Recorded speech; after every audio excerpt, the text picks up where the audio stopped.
Hey gardening friends, I'm back out here in the garden, and you guys might remember in the last video I dug up the huge microphylla hydrangea that was in the center of the side of the garage there. Doing a whole new cottage garden in that whole entire area, actually, including the main garden bed. Whole new design. Cottage gardens are my favorite, and I got a few pictures of cottage gardens that really spoke to me, and I'll share those with you at the end of the video. But right now I wanted to show you guys where I am transplanting. Sorry, I was letting a helicopter go by. It's not a helicopter or traffic or a dog or something making a lot of noise around here. Anyway, so I divided this big microphylla hydrangea. This is the one that gets the snowball blooms that are either blue, pink, purplish, depending on your soil pH. And then I did take a hacksaw to it, or a handsaw, and I divided it into 1, 2, 3, 4.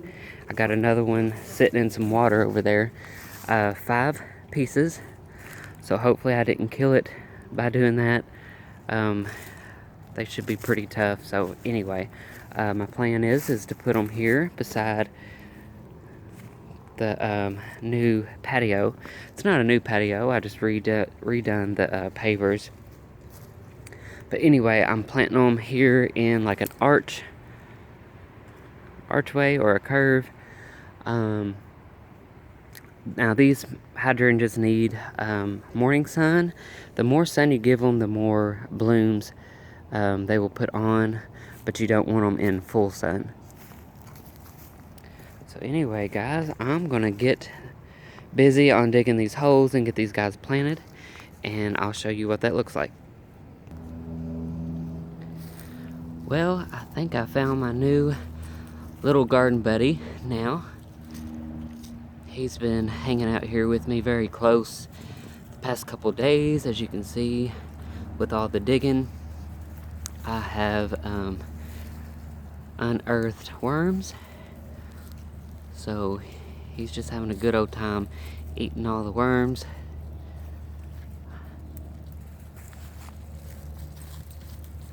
Don't have a name for him yet, but we've been calling them quacker babies. But anyway, I've got 2 almost planted and 3 more to go.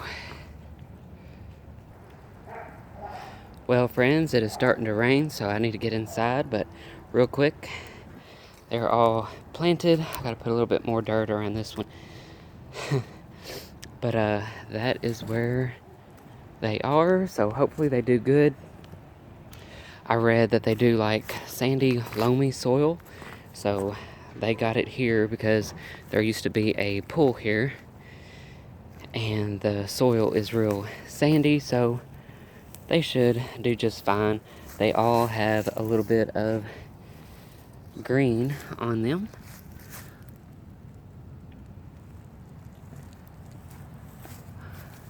But anyway, friends, I'm going to get inside, and we'll talk in there.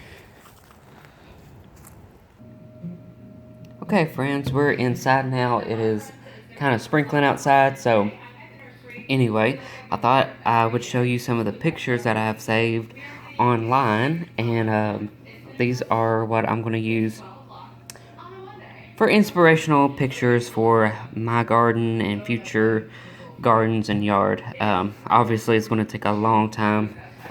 I'm trying to find the best light here. Obviously, it's going to take a long time to get this kind of a mature garden, but anyway, this just kind of gives you a little bit of an idea of what I like and what I inspire my gardens to be. This looks like it's in the shaded area. So I've always liked the gardens and yards that are mostly flower beds and landscape, but yet they have pathways that go to little nooks and garden rooms. Maybe one leads to a bench or a patio.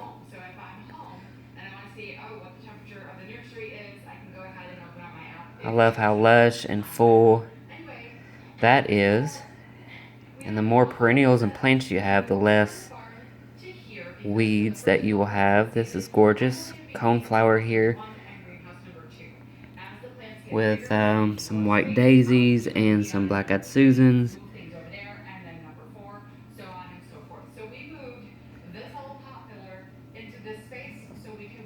And here is some uh, pavers, or flagstone, rather. Just different little places like that. See, this one here leads to a little bird bath. And I love the brick, the old antique brick pathways. You guys, if I had the technology to just pop these up in the video instead of how to show you on my iPad, I would, but I don't have the know-how for all that, or the equipment. Here are some hollyhocks, and this is kind of what I want to do for the back layer along my garage and the new cottage garden. And then with the windows inside the shop, you'll be able to see all those blooms. But yeah, I want to start with tall flowers and then go shorter from there. So lots more hollyhocks will be going in the garden this year.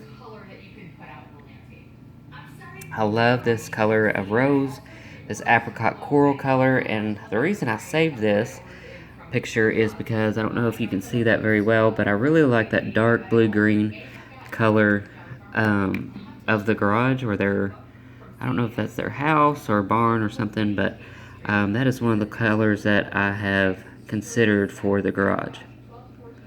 And you can see how beautiful that coral apricot color pops off of that.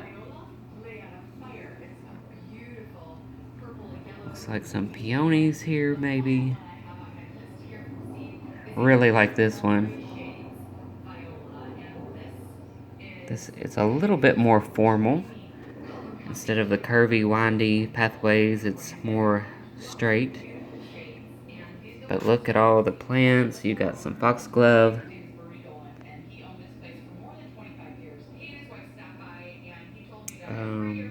Calendula, it looks like. Really like this one too. Again, more foxglove.